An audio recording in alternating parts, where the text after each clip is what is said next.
America Treso Nangi, Kana Letun Sochungi, Chiluni Don Judu, Kana Nalia, Droimi Topdangi, Neta Chidu to Chimbe, Yindu Chutumba Nanshin, Chinda Jungi Be, Tse Duni Mute, and Niship Jina Sundi Kablia, Chang America Guzab Tunju, Kongo Pemba Simrila, Nyamchuna, Yori, Kongo Pemba Sinilaki, any Sishun Sabe, Gimwene, any Kana Nalia, Tang Habar to Penalia, Droimi Topdan Zime Tore, Tang Shimbegi, Nathan Tolia, Shukcheski, Sungu, Dedan Chozo, and Sinzin Choki, Sinzin, Tamdun Chumbe, Sinzin Sabe, Wene, General Conscam Chumbucho, Jende Shugue, Nathan Da, Ani Ya.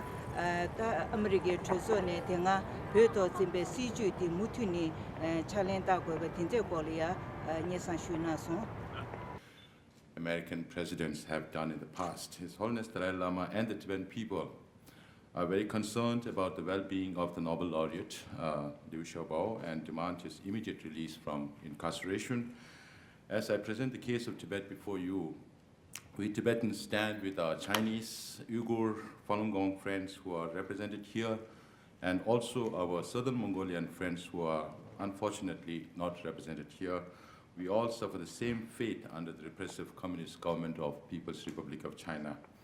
While completely endorsing the findings and recommendations of the 2016 annual report of the Congressional Executive Committee on China, I wish to briefly touch upon the following points. Number one, religious freedom. Having to seek atheist government's approval for recognition of reincarnated lamas is the ultimate political tool to undermine existing Buddhist practices, just as the case of the Chinese appointed Panchen Lama. And even though the present Dalai Lama has not been included in the list of so-called living Buddhas, the communist government wants to be responsible for the reincarnation of the 14th Dalai Lama. And they said it is an important issue concerning sovereignty and security of the nation. There are many cases, but the ongoing destruction of the Larungar, the biggest center of Buddhist learning, not only for Tibetans, but also to scores of Chinese, and repatriation of thousands of monks and nuns from the center, forced to pledge never ever to return, is a case in point as to how China views religious freedom in Tibet. And freedom of movement, apart from the enormous restrictions on Tibetans to move from one part of Tibet to another, particularly into and out of Tibet Autonomous Region, Tibetans face tightening control to travel abroad. Tibetans who have obtained passports are being recalled, and Tibetans who are already in India to receive Kala Chakra teachings from His Holiness the Dalai Lama in January 2017 have been ordered to return home before the end of December or face consequences. This includes denial of visas to Tibetan Americans to travel to Tibet, and use of counterterrorism as a tool to control Tibetans, and branding allegiance to Dalai Lama as splitters. These are the four things I want to outline. And the diplomatic and political actions that have worked in the past is, number one, presidential meeting with His Holiness the Dalai Lama. Number two, appointment and the role of special coordinator for Tibet. Number three, hearings and reports of the commissions. Number four, financial aids. Number five, bills and resolutions. Number six, congressional and State Department visits to Tibet and Dharamsala.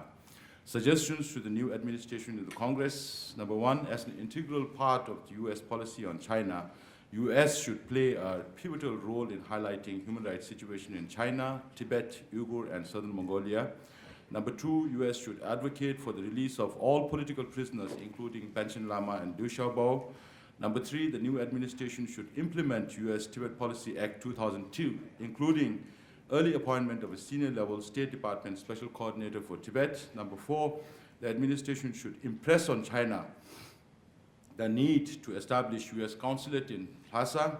Number five, preserve and increase economic, educational, and humanitarian funding for Tibet, including radio broadcasts. Number six, the incoming president should meet with His Holiness Dalai Lama at the earliest opportunity in keeping with precedents.